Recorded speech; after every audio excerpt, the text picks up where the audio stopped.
यार कहीं बाहर तो नहीं है, किसी और से तो नहीं कहानी सेट हो गई है। भाई जिस इंसान की बाहर डिमांड है उसी इंसान की तो अपने बीवी के सामने डिमांड होगी। जिसके बाहर ही कोई डिमांड नहीं, कोई देख के राजी नहीं, कभी कुछ सुना ही नहीं उसके बारे में, वो अपनी बीवी के सामने क्या होगा यार, ढील हुआ है, ठीक है, इसे मेरे अलावा और कोई नहीं पूछने वाला। तो अपने अंदर ये वाला एटीट्यूड डेवलप करो रिजेक्ट करने का कि यार आज मूड ले। रिश्ता चाहे कोई भी हो, आप चाहे हस्बैंड एंड वाइफ हो या फिर बॉयफ्रेंड और गर्लफ्रेंड ही क्यों ना हो, अगर आपको उस रिश्ते में अपनी अहमियत दर्ज करानी है, आपको इस रिश्ते को लंबा लेकर चलना है, तो चिपकू बनना छोड़ना पड़ेगा। ये मैं हर उस मेल फीमेल के लिए कह रही हूँ जो अपने रिलेशनशिप में अपने पार्टनर के चिपकू बना घूमता फिरता है, उसके साथ गम बन के चिपका रहता है। अगर आप उस रिलेशनशिप में खुद की वैल्यू को बना के रखना चाहते हो और इवन इंक्रीज करना चाहते हो, तो अपने साथी की जरूरत पड़ने पर उसके साथ खड़े होना सीखना पड़ेगा और जरूरत पड़ने पर उससे दूरी बनाना भी सीखना होगा। आपका रिश्ता भले कितना गंभीर क्यों ना हो, आप उसके साथ भले इमोशनली कितने अटैच क्यों ना हो, अगर 15-15 मिनट में जाकर उसके सामने खड़े हो गए तो उसको दुश्मन ही दिखाई दोगे। शुरू शुरू में किसी भी इंसान को ये चीज अच्छी लग सकती है, लेकिन एक टाइम के बाद उसे वो फंदा ही लगेगा कि यार मुझे छोड़ता ही नहीं, अकेला क्या है ये।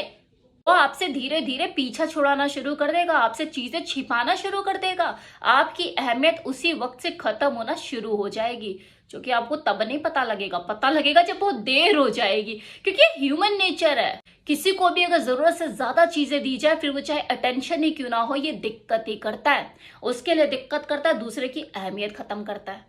आपको अपने रिलेशनशिप में बैलेंस बना के चलना होगा, आपको उसके साथ मिले हुए समय को एंजॉय करना सीखना होगा और साथ ही साथ उसके इर्द गिर्द घूमने से बचना भी होगा। बहुत ज्यादा एफर्ट लगाए बिना उसे ये पता चलने दे कि आप उसे कितना पसंद करते हैं और उससे कितना प्यार करते हैं। ये एक आर्ट होता है, एक स्किल होता है, इसमें आपको एक्सपर्ट बनने की जरूरत होती है। हर बार वो आई लव यू वाले 3 वर्ड घोल घोल के यार उस शब्दों की अहमियत मत कम करो।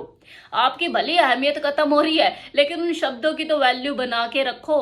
कभी कभी बिना कुछ कहे भी उसे साबित करो कि आप उसे कितना प्यार करते हो, उसे कितना पसंद करते हो। ये बहुत ही रोमांटिक हो सकता है। उसे खुद में ये एहसास होने दो that you love her so much. उसे ये बताने के लिए कि आप कितनी बेसब्री से उसका इंतजार कर रहे हो उससे मिलने के लिए, उसे 20 मैसेज करने की जरूरत नहीं है। अपना उतावलापन, अपना बेसब्रापन उसे मत दिखाओ। ये बहुत ज्यादा इरिटेटिंग हो सकता है किसी के लिए, शुरू शुरू में अच्छा लग सकता है, लेकिन बाद में वो आपकी वैल्यू करना बंद कर देगा। आप दोनों के बीच में एक दूसरे के लिए प्यार है, इसकी भी पुष्टि जरा जरूर कर ले, क्योंकि हस्बैंड वाइफ होने का मतलब ये नहीं होता कि हाँ उनके बीच में प्यार भी है। तो उसकी तरफ से आपके आई लव यू का जवाब आए बिना उसे उसकी महानता का एहसास ना कराते रहे।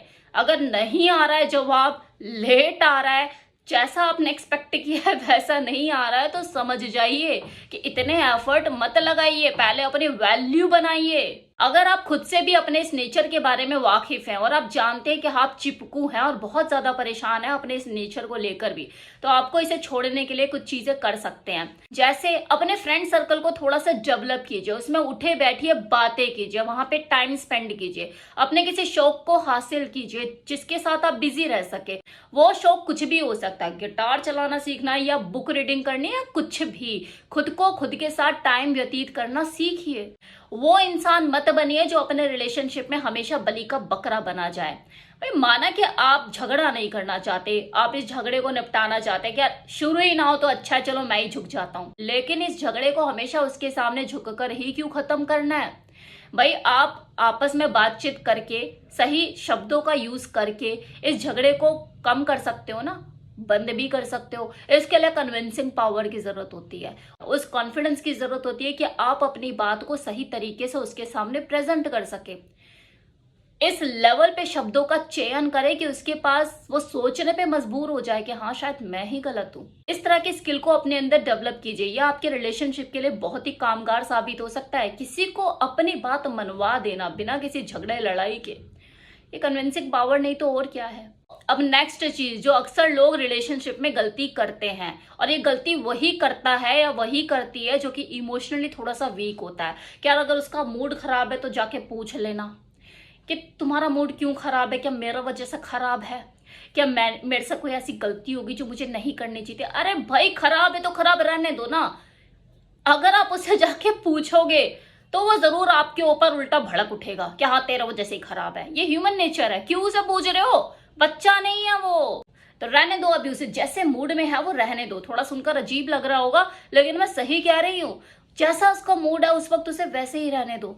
नहीं पूछोगे तो वो परेशान होगा और खुद से आपके पास आएगा, क्योंकि हर इंसान अंदर से अकेला ही होता है और हमेशा वो चाहत रखता है कि यार वो मुझे पूछे कि मैं ऐसा क्यों हूं। और जब आप वो नहीं करोगे वही चीज उसे उकसाएगी, उखड़ाएगी और वो खुद आपसे आकर अटेंशन मांगेगा, खुद से आकर आपको बोलेगा कि यार मैं डिस्टर्ब हूं, थोड़ा मेरा मूड खराब है।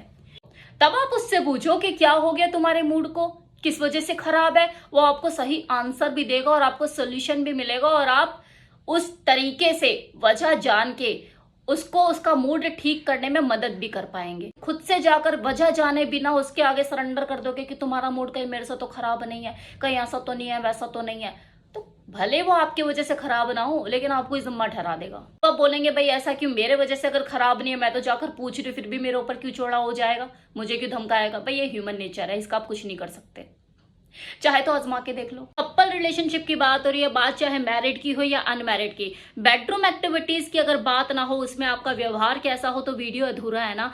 तो बेडरूम में भी अपने ऊपर थोड़ा सा कंट्रोल रखें, बेसब्रापन फालतू का ना दिखाए, कभी उसे भी बेसब्रा होने देना, उसके अंदर भी उत्सुकता पैदा होने दे। क्या हमेशा वो मूड में है तब भी आप मूड में, वो मूड में नहीं है तब भी आप मूड में। भाई कभी खुद से भी ये बोलो कि यार आज मैं मूड में नहीं हूं, 2-4 बार ऐसे करके तो देखिए, भले उसके अंदर ये शक पैदा हो जाए कहीं इसका बाहर चक्कर तो नहीं है। यही चीज आपके लिए फायदेमंद साबित होगी, उसके अंदर जेलस एटीट्यूड डेवलप करेगी, यार कहीं बाहर तो नहीं है, किसी और से तो नहीं कहानी सेट हो गई है। भाई जिस इंसान की बाहर डिमांड है उसी इंसान की तो अपने बीवी के सामने डिमांड होगी। जिसके बाहर ही कोई डिमांड नहीं, कोई देख के राजी नहीं, कभी कुछ सुना ही नहीं उसके बारे में, वो अपनी बीवी के सामने क्या होगा, यार ढील हुआ है, ठीक है, इसे मेरे अलावा और कोई नहीं पूछने वाला। तो अपने अंदर ये वाला एटीट्यूड डेवलप करो रिजेक्ट करने का कि यार आज मूड ले। तो रिलेशन चाहे कोई भी हो, उस रिश्ते में आपसे ज्यादा इंपॉर्टेंट और कुछ भी नहीं। सबसे पहले अपनी अहमियत दर्ज कराइए, उसे बढ़ाइए, फिर देखिए कि आपके रिलेशनशिप में कितना बड़ा बदलाव आता है। ये चिपकूपन जैसे ही आपने छोड़ा आप और नजदीक आ जाओगे। अब एक चीज और, कुछ लोग हैं, मैं रियल लाइफ की बात कर रही हूँ, कमेंट सेक्शन में जो लोग मुझे कमेंट करते हैं उनकी बात नहीं कर रही, कि हैं लोग जो कि मेरी वीडियो देखते हैं और फिर मेरे ही पैतरे मेरे ऊपर ही आजमाने चले आते हैं। तो उनके लिए यही कहूंगी कि सीखने में कोई बुराई नहीं है, सीखो, लेकिन मेरे ही पैतरे मेरे ऊपर ही चलाने आ जाओगे तो सफल नहीं हो पाओगे। मेरी बताई हुई चीजें दूसरों के ऊपर अप्लाई करो, वहां आपको सक्सेस मिलेगी। मुझसे ही सीख के मेरे को ही चलाने चले हो